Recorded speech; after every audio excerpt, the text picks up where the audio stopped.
Okay, so in Google search for download Kali Linux and you will find Kali.org.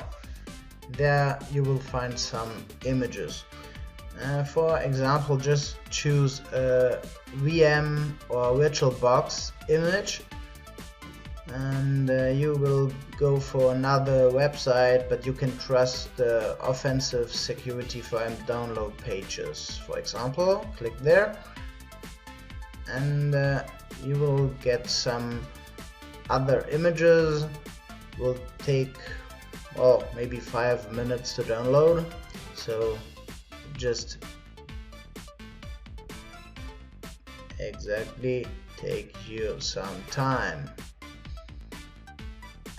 And with this image we can work, and we will import into our virtual machine, and then we can do some attacks. So open the virtual machine and open the file we just downloaded,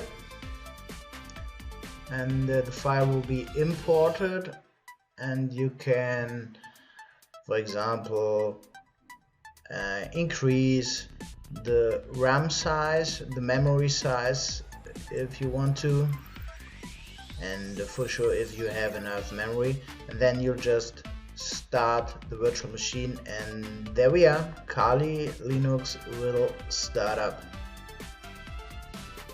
And now it just takes some time,